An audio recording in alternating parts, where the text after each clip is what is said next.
It's October 21st, Thelma, Michigan. Just out here moving my cattle this morning, or moving the fence for my cattle, I should say. Um, just noticed something that really opened my eyes. I mean, obviously I grow cover crops, you know that. But this spot here, this is very compacted. It's the headlands of, and then pretty much drive all the semis and combines and everything through this opening here, always have. So it's been compacted, and then along here and along the woods, that I think the trees suck a lot of stuff out of the ground. But this spot here was the only thing I can think of why this is exploding is because of, this was oats last year, or this past season, and the only fertilizer I put on it was liquid calcium, 3 gallons of liquid calcium, 3 gallons of molasses, and I hit it with the pint or whatever of 2,4-D to kill the weeds. That was the only time I did anything to this for this summer, other than planting the oats, of course. And but yeah, so this really exploded, and that's the only thing I can think of, is maybe I either stopped or slowed down. You know, it is kind of right on the corner here, and yeah, I think that's the only thing I can think of, is maybe that got a double or triple rate of that in this spot. So it really opened my eyes. That's the other thing. I was talking a couple videos back, I talked about how cover crops is kind of a second chance of what your ground is lacking or thriving on, and this is an example of that. It's you know, if it wasn't for cover crops being here, I would have never known this. So yeah, so that's one thing, and I'm gonna just make a quick little video of some of the other advantages of the cover crops. It's very eye-opening, I guess, especially right after a nice rainy period that we've been needing. But yeah, hang with me, and yeah, I'll just give you another quick little tour of what I think is a good thing. So here's one good thing.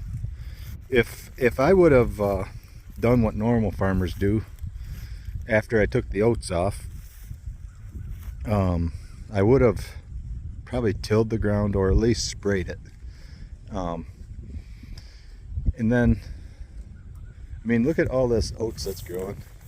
That's all volunteer. That's for the most part. I mean, you look in this spot, you can kind of, it's easy to tell where the windrows were from the combine.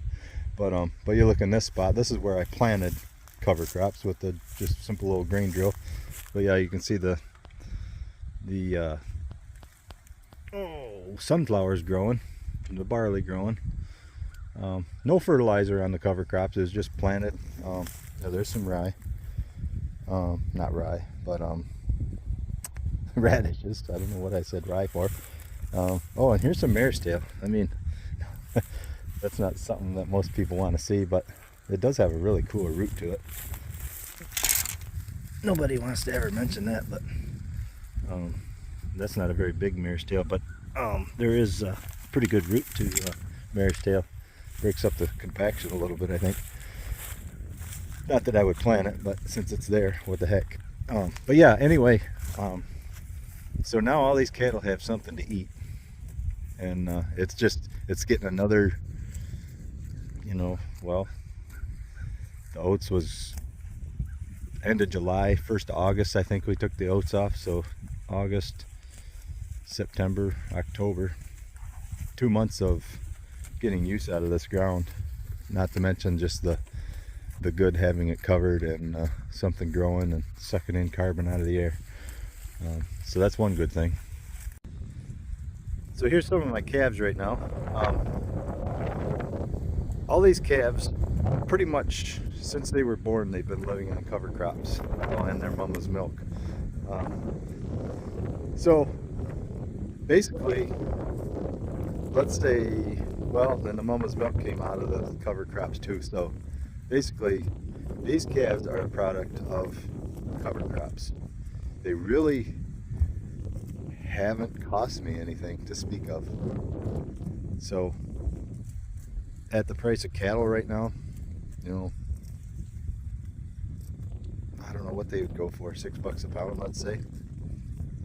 Yeah, so that's a pretty good, just plain grace of God income. Okay, so really I should be out doing some work, like making some money. But it's so exciting for me, I can't stop walking around.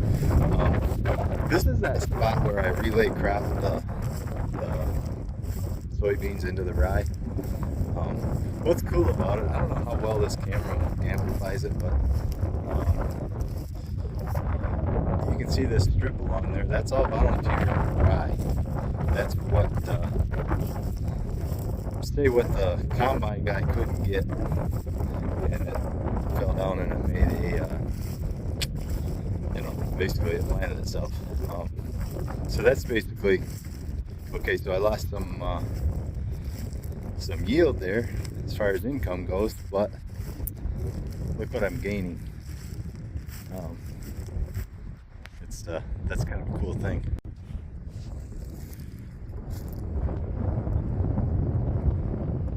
So back to the volunteer rye strip here.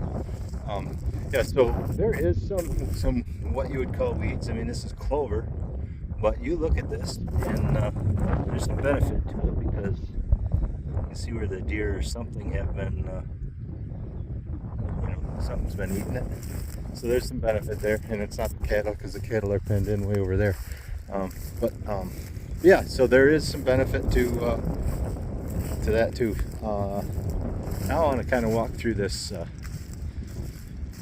where the soybeans were, conventional type soybeans. Well, I planted them into green rye and then crimped them and stuff like that. But yeah, I just wanted to talk about this a little bit. You know, even though we got that 3 inches or 2.5 inches of rain over the last few days, you take a spot like this that even when the rain hits it, it's really not, it's still, say, helping keep the erosion at bay, because, you know, as the rain hits all this stuff compared to bare ground, it's still containing it. And then, okay, so you get a dirt clod that is exposed, you still have stuff around that dirt clod to say to catch the what you know, mud solution would have been normally running off.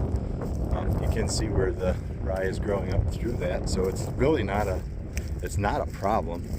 And the residue that's here, I mean, there is you know, soybean, which is, that's the soybean residue, but then there's also still residue from the rye that I crimped down. It'll be interesting to see how, you have to subscribe and stay tuned next year, how the rye ends up. I'm a little concerned about diseases and maybe even some insect pressure, having all this residue here from rye. So it's almost like growing rye on rye, but even though I'm not really getting the crop off the rye, it's still there. Now I want to go up to the ditch here and talk about that a little bit as far as cover crops and stuff. Okay, for all you deer hunters out there, I just happened to notice some nice deer tracks coming through here. I mean, look at that big guy. Anyway, what this is, it's a little surface drain ditch, and yeah, deer like to commute down them. You can kind of see a nice little trail started. I don't know where they're going. About a week ago, I shut that section of fence down, so it's there, but it's there's no power on it right now. So yeah, so the deer hopefully will get a little bit less reluctant to jump it or go through it or whatever. But I think the cattle, if they happen to get out of their little section I have them fenced in, if they get out, I think they'll still respect it enough, so hopefully they won't get out and run all over the neighborhood. But I don't know what the deer are coming and going for, if they're going for that rye that's growing or what they're doing. I don't know what they're eating. Well, I guess we saw they ate some of that clover, but okay, back to the ditch. So here's what's across the fence from me. This guy's just started doing some cover cropping. He actually buys rye from me. Um, and but yeah, he's in a government program through the NRCS, and um, there's a little story on why I'm not in that. But but yeah, you can see, it needs something because there's a compacted spot there that.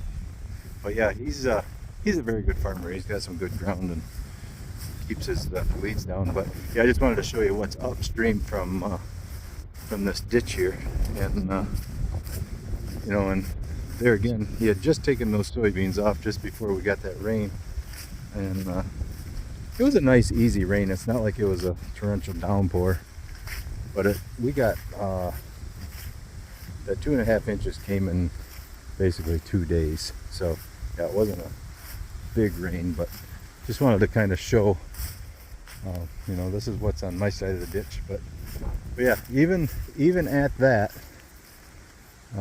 there isn't a lot of, say, brown water coming out. There's the other side of the ditch there. That's going to be permanent pasture from now on. But I wanted to talk about my theory on something.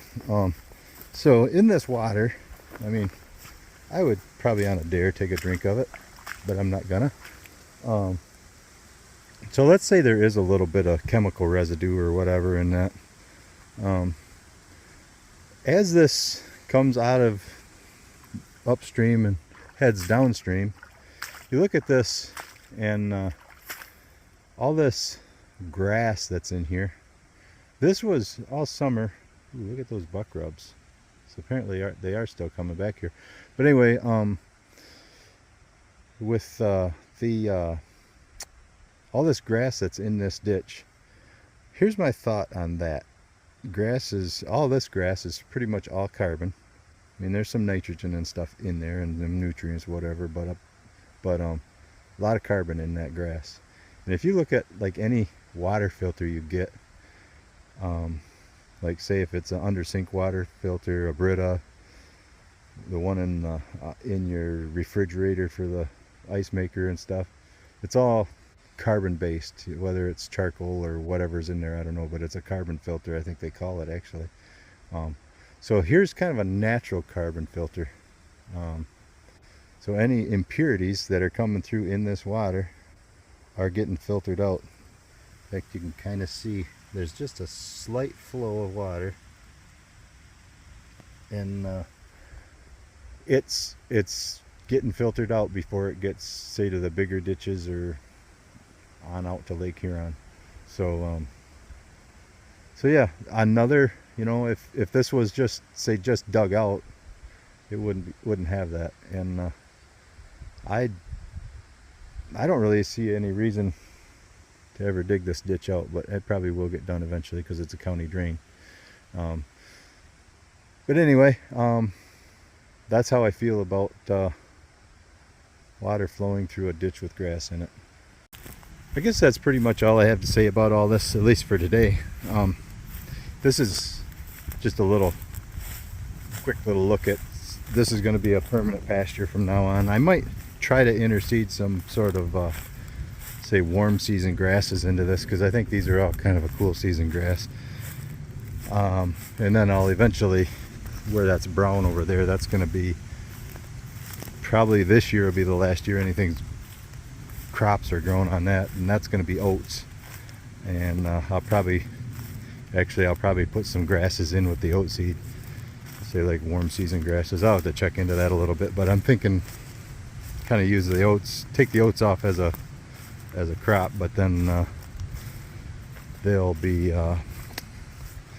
something growing underneath it too, so it'll be kind of a nurse crop as well as a grain crop.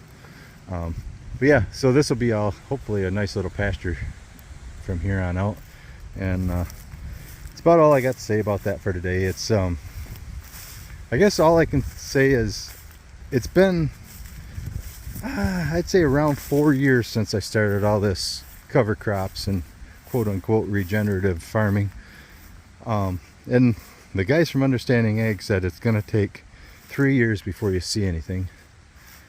And I did start seeing things at 3 years, but now it's going into, well, it's the end of the 4th season, and I really am seeing some huge differences.